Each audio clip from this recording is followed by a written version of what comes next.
Поранешниот облик на општественото и државното уредување на османлиската држава бил формиран за времето на султанот Сулејман, законодавецот, 1520-1566 година.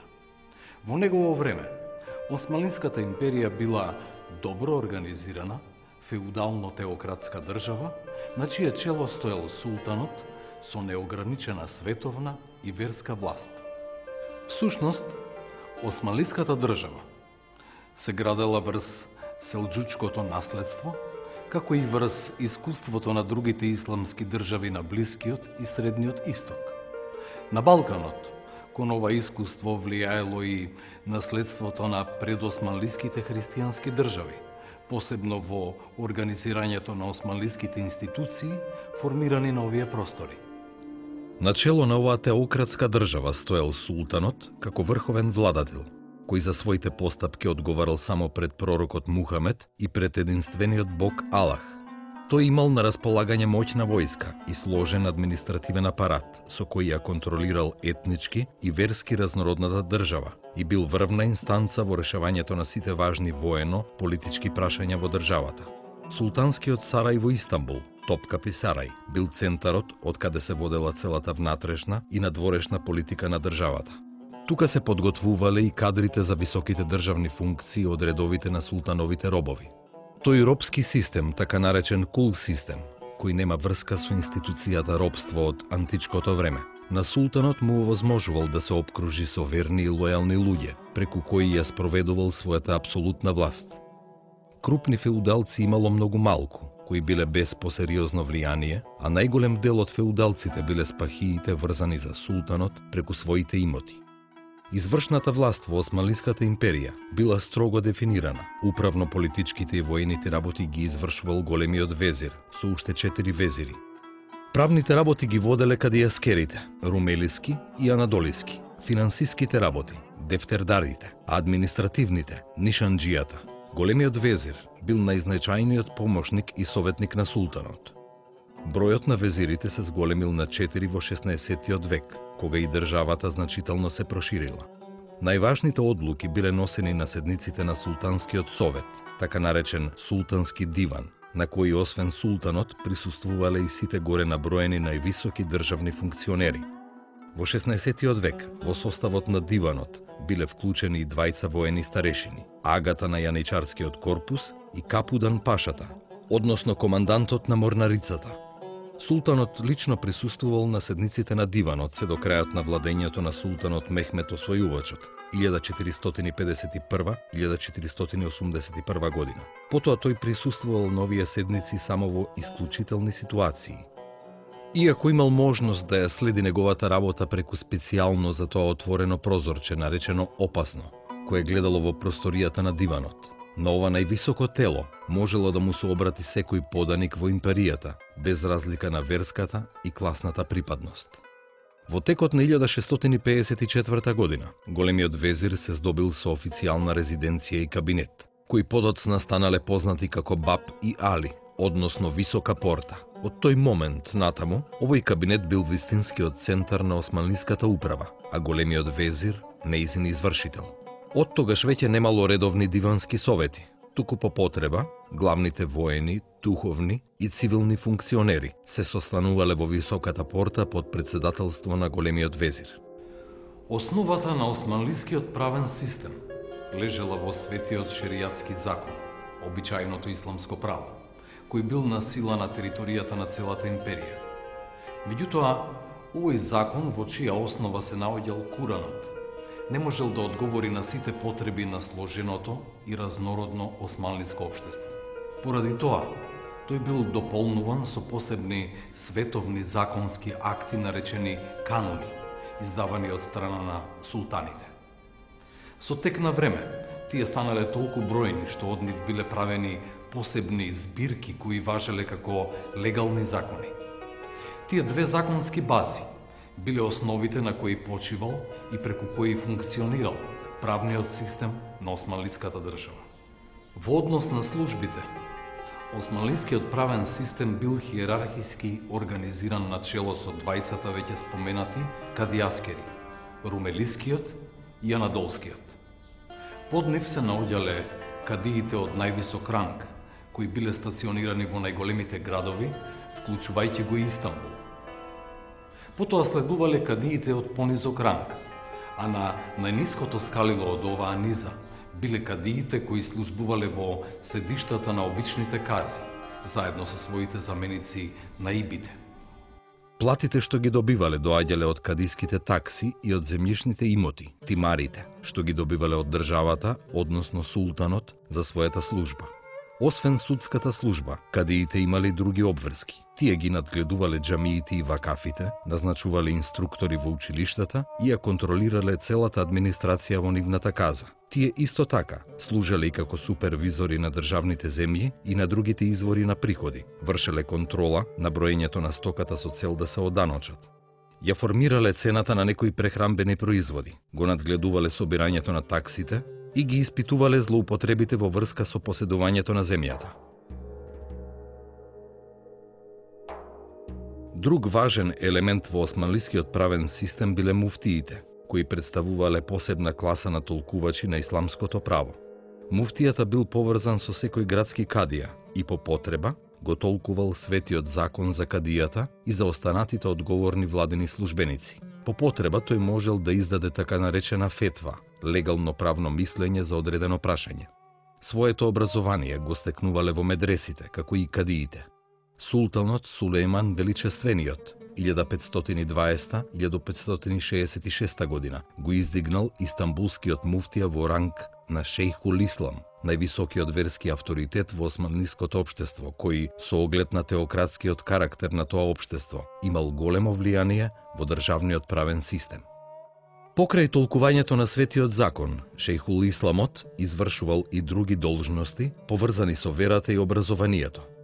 Моќта на шејхул исламот ја почувствувале и одредени султани, кои со посебни фетви, издадени од шејхул исламот, биле симнати од престолот.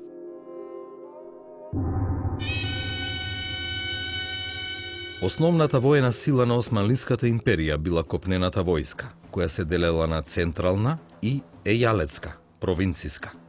Централната војска му била директно подчинета на султанот и таа се делела на пешадија и конјаница. Неизин најважен дел бил јаничарскиот корпус, кој кон крајот на 16 век броел околу 25.000 луѓе. Тоа била постојана платеничка пешадија, која се пополнувала на два начина, преку заробеници во војна и преку данокот во крв, девширме, тоест собирање деца на возраст од 8 до 12 години од немуслиманското население. Овие деца биле распределувани по муслимански семејства во Анадолија, каде биле исламизирани и подложувани на тешка работа. Еве како германскиот патеписец Ханс Дерншвам во 1553 година го опишува собирањето христијански деца. Турчинот има обичај во христијанските земји и царства што ги завладеал и потиснал, редовно да зема на секои 3 години наизбрани, убави, здрави и стројни момчиња, толку колку што му требаат. Девојчиња не зема. Од евреите не зема детски десеток. Нив не ги заробува и не ги продава како христијаните. Од турските и мухамеданските земји исто така не се зема детски десеток. Сите деца кои се раѓаат и растат во горе споменатите земји се попишуваат од куќа во куќа. Ако некој несреќник умее да се пазари, тој може тајно да го ослободи или откупи својот син за неколку стотици аспри. На тој начин собирачите добиваат многу пари. Тие деца, кои се на околу 8, 9, 10, 12 години, се нарекуваат аџеми оглан, тоа значи неискусни или необучени. Секого го облекуваат во нова облека на сметка на султанот, ги подстрижуваат и на секого му даваат една жолта капа со остар врв. Тие аџеми оглани ги водат како обичен добиток и ги носат по места каде султанот има сарај, тоест дворец. Најпознати места се Цариград, Галата, Одрин, Бурса. Тука ги обрезуваат. Началниците и офицерите на тие деца наречени аџеми оглани ги одбираат најубавите и најхрабрите. Нив ги населуваат во сараите на султанот и ги учат да пишуваат и зборуваат турски јазик или пак воено ги обучуваат. Од нив султанот произведува јаничари, капуџии, бегови, паши, чауши, спахи, санџак бегови. Тие се највидните во дворецот и во турските земји. Му припаѓаат на султанот кој е бич и казна за светот. Откако неколку години живееле во муслиманска средина, овие деца биле собирани во јаничарските касарни во поголемите градови, каде биле регрутирани за разни работи. Најспособните од нив останувале на работа во султанскиот двор, на разни функции и можеле да стигнат и до позицијата на голем везир. Другите поминувале специјална воена обука и станувале војници, јаничари. Јаничарите биле воспитувани во духот на милитантниот ислам и биле тесно поврзани со бекташискиот дервишки ред. За време на битка секогаш биле поставувани во центарот каде се наоѓал и султанот. Во мирно време јаничарите извршувале полициска служба во престолнината и во другите поголеми градови и ги сочинувале посадите во тврдините. Биле укинати со султански акт во 1826 година, откако го изгубиле своето воено значење, претварајќи се во неконтролирана деструктивна сила. Еве како византискиот хроничар Дукас во првата половина на 15-тиот век ги опишува јаничарите. Кога османлиите ќе ги поробат народите, тие според својот закон, 5-тиот дел од својата плячка и тоа најубавиот го даваат на султанот. Потоа службениците на султанот, кога ќе видат некој млад и силен пленик, го купуваат по ништожна цена и го нарекуваат питомец и роб на државата. Тие питомци, султанот ги нарекува нова војска, а на својот јазик јени чери. Кога ќе ги преобрати во својата нечесна вера и ги обреже, тој ги нарекува своји луѓе и им дава извонредно многу дарови и најблескави функции. Тој води посебна грижа за нив, им дава секакви други богатства, им дозволува да јадат и да пијат заедно со него и пројавува кон нив љубов како татко кон своите деца. Од своја страна, тие поради таа негова грижа се готови да го жртвуваат својот живот за султанот. И така таа војска се зголемува секоја година и кон еден војник се додаваат 101. Затоа што робови печелат робови и носат нови робови на робовите и сите се нарекуваат робови и се робови на султанот. Меѓу нив нема ниту турчин, ниту арапин, туку сите се деца на христијани. Тие се безбожници и болни од бес, секогаш се хранат со невидена и смртоносна омраза кон своите сонародници.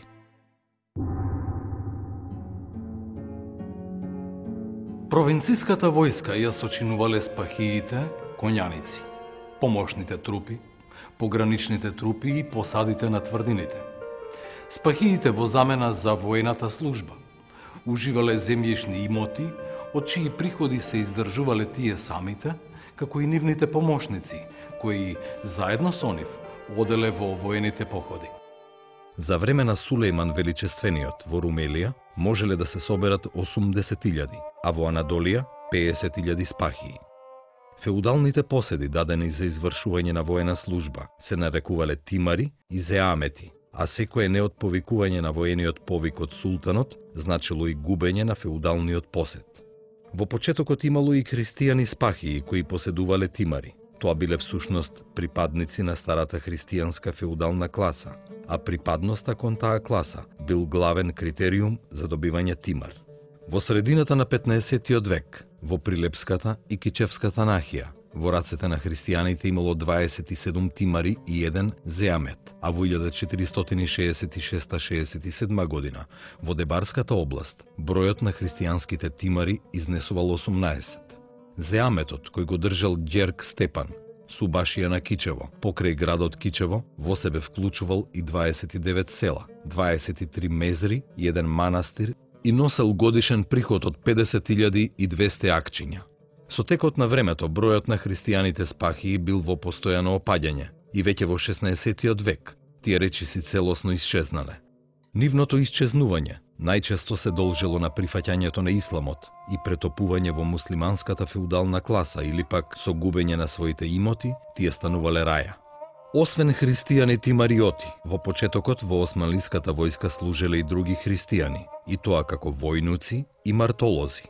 Војнуците биле припадници на посебни војнички помошни одреди, вооружени со копја и најчесто во улога на претходница учествувале во воените походи.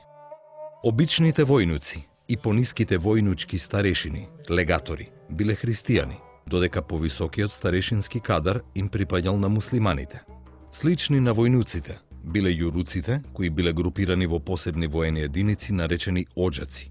Мартолозите биле наемници кои служиле во пограничните единици и во посадите на тврдините. На границите на империјата действувале акинџиите, кои биле лесни конјечки одреди кои оделе пред главнината на османлиската војска и го подготвувале теренот за освојување со постојани вознемирувачки напади. Во 16-тиот век, за одредени воени походи, можело да се собере околу 250.000 војници, а артилеријата броела околу 300 топови. Османлиите немале своја морнарица за време на првите упади во Европа. Ги форсирале мореузите со примитивни средства или со запленети бродови, а често и со изнајмени бродови од ѓеновјаните. Но во опсадата на Константинопол во 1453 година учествувале турска флота со јачина од 66 галии, 25 транспортни и 300 помали помошни бродови. По неговото освојување биле стекнати сите услови Османлиската империја да се развие во силна поморска сила. Мехмед II освојувачот можел да опреми флота и до 180 воени бродови. Во негово време била востановена позицијата командант на воената морнарица, Капудан Паша, а како главен брод била прифатена галијата. Морнарицата ја достигнала својата кулминација дури во средината на 16-тиот век, кога на чело на морнарицата дошол познатиот Барбароса Хајредин Паша. Биле изградени повеќе пристаништа и бродоградилишта во Измит, Суец, Галиполе и Истанбул. Во времето на најголемиот раст, турската флота броела и до 250 галии. По поразот кај Лепанто во 1571 година, морнарицата, и покрај тоа што била брзо обновена, го загубила своето значење и моќ што ја имала порано. Исто така, опаѓањето на моќта на државата во 17-тиот и 18-тиот век се одразило и на морнарицата.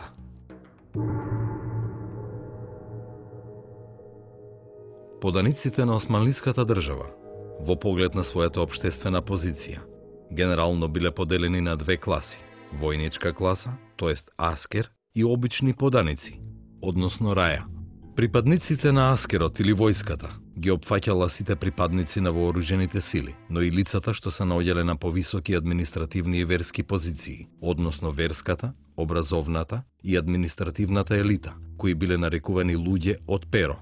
Овде припаѓале и високи представници на христијанското општество, како што биле патриарсите, архиепископите и другите црковни великодостоинственици и функционери. Под нив се наоѓале поданиците, односно рајата, во која спаѓале мнозинството од населението, без разлика на верската припадност.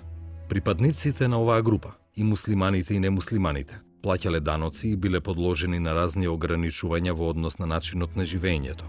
Тие работеле, произведувале и плаќале даноци, за да го обезбедат високиот животен стандард на луѓето припадници на класата на аскерот, кои биле обединети во една привилегирана социјална класа. Ваквата поделеност на класи на османлиското општество била строго почитувана и преминувањето од пониска во повисока класа било речиси невозможно. Само во исклучителни случаи рајата можела да го промени својот статус и да премине во аскер, затоа што според законот синот на рајата бил раја. Со оглед на силниот теократски карактер на османлиската држава, во која исламот била официјална и привилегирана религија, социјалната положба на поединецот во општеството во голема мера зависела од неговата верска припадност. Немуслиманите имале јасно дефинирано место во општеството и законски тие не биле рамноправни со муслиманите. Тие плаќале повисоки даноци и не можеле да извршуваат служби во државната администрација и во војската. Официјалните државни службеници, командантите на вооружените сили, поседниците на земја, сите биле припадници на муслиманската заедница. На тој начин, верската нерамноправност во османлиската држава негативно се одразувала врз социјалната положба на немуслиманите, правејќи ги граѓани од втор ред. Сепак, некои црковни извори од 15-тиот век сведочат дека во почетниот период на османлиското владење и христијанското население во Македонија имало своја богата класа. Но како припадници на повисоките социјални слоеви од христијанската заедница останале функционерите на Охридската архиепископија, архиепископите, митрополитите, епископите. Таа била единствената феудална институција од предосманлискиот период што продолжила да обстојува во новото политичко уредување. Кон побогатите христијани се вбројувале и христијанската раја со посебен статус, која извршувала разни служби за државата или служела во помошните воени одреди. За таа своја служба, тие биле ослободувани од одредени даноци, а најчесто од така наречени вонредни државни даноци, што ја правило нивната економска положба поповолна. Кон оваа група треба да бидат приклучени и христијанските занаетчи и трговци кои живееле во поголемите градови. Со развиеното занаетчиско стопанство, градот нудел поголеми професионални можности, а помали обврски кон државата. Селаните биле главен обработувач на земјата. Тие држале ограничена површина земја, чија големина се движела од 70 до 150 донуми, што зависело од квалитетот на земјиштето. Кај христијаните, таа земја се нарекувала со стариот словенски збор баштина, а кај муслиманите чифлик од турскиот збор чифт, што значи пар, а е поврзан со чифт волови, потребен за обработка на еден чифлик или баштина. За добивање на баштина, односно чифлик, селанецот му плаќал определена такса на феудалниот господар на земјата, односно спахијата. Со закон било забрането рајата самоволно да го напушта своето место на живење и да оди на друго место. Спахијата имал законска можност во рок од 15 години да го присили пребегнатиот селанец да се врати на неговата земја. Освен на спахијата, рајата плаќала парични давачки и на државата. Најзначајна од нив бил арачот. Него го плаќала само немуслиманската раја, односно христијаните и евреите, како замена за неслужење воена обврска и како доказ за нивната лојалност кон државата. Овој тежок данок за немуслиманите бил укинат дури во 1856 година. Воено-политичката криза, што ја зафатила османлиската држава по смртта на султанот Сулейман Величествени, била проследена со криза и во тимарско-спахискиот систем. Основната причина за тоа било постепеното нарушување на недвижниот карактер на тимарот и неговото се почесто преминување во рацете на лица кои не припаѓале на спахиско-јаничарскиот ред. Еден од резултатите на таа криза била појавата на чифлиците како нов вид на феудална сопственост. Создавањето на чифлиците било овозможено со правото на рајата под одредени услови, да ја продава раинската земја, со што таа започнала да преминува во сопственост на лица кои не биле земјоделци. Со тек на време, тие станувале крупни земјопоседници, чифликсајбии, а селаните кои работеле на тие имоти биле нарекувани чифчии. Во Македонија, процесот на узурпација на раинската државна земја може да се следи уште од крајот на 16 век и веќе до крајот на следниот век чифлиците станале доминантна форма на земјопосед. Зборот чифлик, кој дотогаш означувал имот што го поседувала муслиманската раја, започнал да го губи своето значење и да означува приватен имот на кого се произведувало главно за продажба на пазарот. Како нова категорија сопственост, чифликот набрзо навлегол и во селата, откако богатите земјоделци започнале да ја заграбуваат земјата на селаните.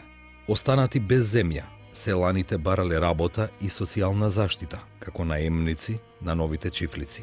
Чифчиите кои работеле на чифлиците биле поделени во три категории: јараджи, односно наполичари, кесимджи, односно закупувачи, и ајлакчи, односно надничари, момоци.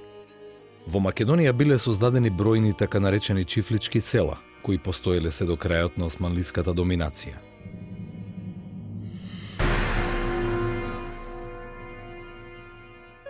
Османлиската држава, која со освојувањето на Балканот се огласила и како европска држава, посебно внимание посветувала на административно-територијалната поделба и управа на новоосвоените територии.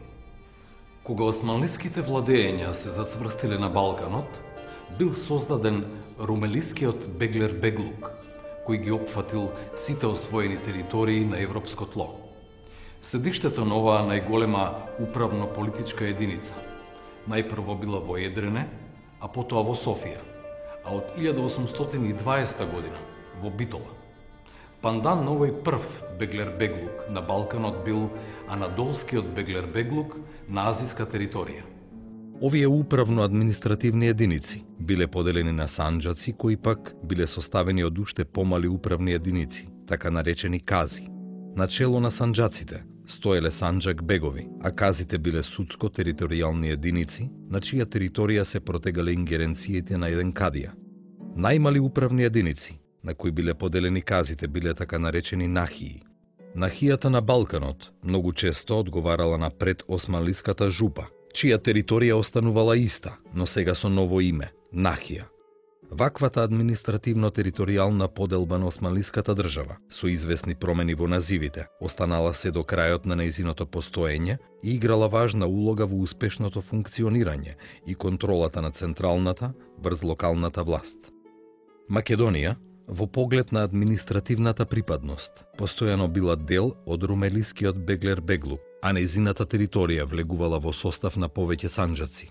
Во 15-тиот и 16-тиот век имало вкупно 7 санџаци, формирани во различно време, кои целосно или делумно се простирале на територијата на Македонија. Тоа биле следниве санџаци: Паша Санџакот, Кюстендилски, Охридски, Солунски, Скопски, Јанински и привремено Лерински Санџак. Еден од најстарите и најголеми санџаци во румелискиот Беглер-Беглук бил Одринскиот Санџак, со кој директно управувал румелискиот Беглер-Бег со титула Паша, поради што и го добил називот Паша Санџак. Овој санџак зафаќал и најголем дел од територијата на Јужна и Северна Македонија. Поради неговата големина, овој санџак станал неподобен за управување и во наредните години, со одземање територија од него, биле создадени два нови санџаци, Солунскиот и Скопскиот, кои го поделиле Паша Санџакот во два неповрзани дела. Кюстендилскиот Санџак се простирал на македонска, српска и бугарска територија, а се смета дека бил создаден по загинувањето на Константин Дејановец во битката кај Ровине 1395 година, која држал оваа област како османлиски вазал со центар во Кюстендил. Во негов состав влегувала цела североисточна Македонија. Почетокот на постоењето на Охридскиот Санџак исто така се поврзува со 1395 година и загинувањето на крал Марко во битката кај Ровине. Во рамките на овој санџак со центар во Охрид влегувал само мал дел од Западна Македонија, додека неговата територија во најголем дел се простирала во Албанија. Солунскиот Санџак бил создаден со одземање територија од огромниот Паша Санџак. Карактеристично за овој санџак е тоа што се простирал исклучиво на македонска територија. Скопскиот Санџак со центар во Скопје бил создаден најдоцна во 1553 година, кога за прв пат оваа област се спомнува како Санџак. И овој санџак, кој со мал исклучок на север ја опфаќал нахијата Качаник, се простирал исклучиво на македонска територија и не претрпел некои позначајни промени во однос на неговиот состав. Ваквата административна поделба на територијата на Македонија, без некои покрупни промени, траела до 30-тите години на 19-тиот век. Со административната реформа во Османлиската империја од 1834 година, територијата на Македонија влегла во рамките на три ејалети: Румелија, Битолскиот ејалет, Скопскиот и Солунскиот ејалет. Следната промена во однос на административното уредување се случила во 1867 година. Во согласност со Законот за административна поделба на Османлиската империја од 1864 година бил формиран Солунскиот вилает со седиште во Солун, во чиј состав влегувале Битолскиот, Скопскиот, Солунскиот, Серскиот и Драмскиот Санџак. Во 1873 година, со одвојување на еден дел од територијата на Солунскиот вилает, бил формиран Битолскиот вилает со центар во Битола. Во неговиот состав влегувале Битолскиот, Призренскиот, Скадарскиот, Скопскиот и Дебарскиот Санџак. Третиот вилает, кој опфаќал дел од територијата на Македонија, бил Косовскиот вилает, формиран во 1877 година, со одземање на територии од Битолскиот вилает. Неговиот центар во почетокот бил во Приштина, а од 1888 година во Скопје. Поради тоа тој станал познат и под името Скопски вилает. Во негови рамки влегувале санџаците Скопје, Приштина, Нови Пазар, Ташлиџа и Печ. Од македонските градови и области во рамките на санџакот Скопје како посебни кази влегувале Радовиш, Штип, Малеш, Кочани, Кратово, Куманово и Скопје.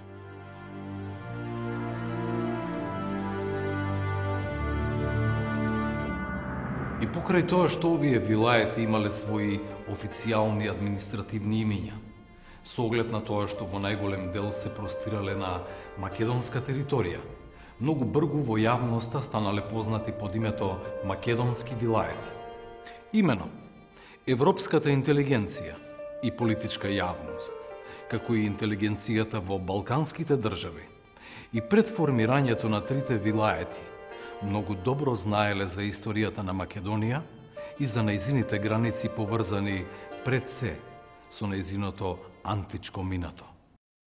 Во почетокот на 19. век, европската интелектуална јавност повторно го воскреснала името Македонија, што било поттикнато со почетокот на грчкото востание 1821 година против османлиската доминација. Токму поради тоа што во трите вилаети, Солунскиот, Битолскиот и Косовскиот, била вклучена целата територија на Македонија, тие во европските политички и интелектуални кругови биле наречени македонски. Во почетокот оваа придавка означувала само географска територија и таа не била употребувана во политичко-национален контекст. Кон крајот на 19. век, политичко-црковните борби на соседните држави за територијата на овие вилаети се заостриле и името Македонија било ставено во функција на националните идеи на новите балкански држави. Со формирањето на Македонската револуционерна организација, ТМОРО, ВМРО, како прва политичка организација на македонското население, во чиј назив било вклучено името Македонија, за прв пат во историјата тоа население цврсто се обединило околу името Македонија и била воспоставена цврста врска меѓу населението и територијата. Македонија во свеста на обичните луѓе започнала постепено да добива своја физиономија и идентитет и да биде перципирана како татковина.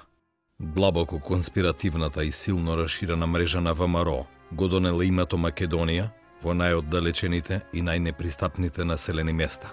Со тоа, во последната деценија од 19. век, по формирањето на Македонската револуционерна организација, започнал политичкиот сепаратизам на македонското население, цврсто поврзан со името Македонија. Со оглед на тоа што тоа име започнало да носи политичко-национална содржина, не изостанале реакциите на официјалните османлиски власти. Свесен дека името Македонија станало силен мотив за политичка мобилизација, кој го загрозува интегритетот на империјата, во април 1903 година султанот Абдул Хамид II издал наредба со која се забранувала употребата на името Македонија во кореспонденцијата поврзана со вилаетите на Румелија. Наместо името Македонија, изрично се настојувало да се употребуваат официјалните називи Солунски, Битолски и Косовски вилает. Тие настојувања на османлиските власти биле толку строги, што на моменти преминувале во апсурд. Имено, според пишувањето на њујоршкиот весник Сун од 16. јуни 1903 година, свештеникот Марселус Боуен, член на Американското библиско друштво, се жалел на постапките на цензорот кој е контролирал содржината на Библијата на турски јазик. Повикувајќи се на споменатиот свештеник, весникот пишува: турците не прифаќаат во преводот на Новиот Завет од Библијата да се споменува името Македонија, за античкиот географски термин Македонија, кој се појавува во посланието на Павле до Солуњаните. Турците сега инсистираат да се употребува модерниот термин вилает на Салоника и монастир. Оваа забрана на името Македонија во официјалната османлиска администрација продолжила и понатаму, задржувајќи се дури и помладо турската револуција од 1908 година и повторното воспоставување на уставното уредување во империјата. Имено, во јануари 1909 година, во Османлискиот парламент се одржувала посебна седница посветена исклучиво на македонското прашање. Кога на говорницата во парламентот излегол да зборува серскиот делегат Христо Далчев, во своето излагање тој го употребил името Македонија, пошто веднаш бил прекинат од неколку пратеници, пред се младотурци, со зборовите дека не постои назив Македонија и дека во парламентот не може да се употребува називот Македонија. Тие барале името Македонија да биде заменето со називот Трите румелиски вилаети. Но без разлика на ваквите забрани и инсистирања, името Македонија останало присутно и во домашната и во меѓународната јавност. Одредено со јасни географски граници и со јасна политичка и национална содржина.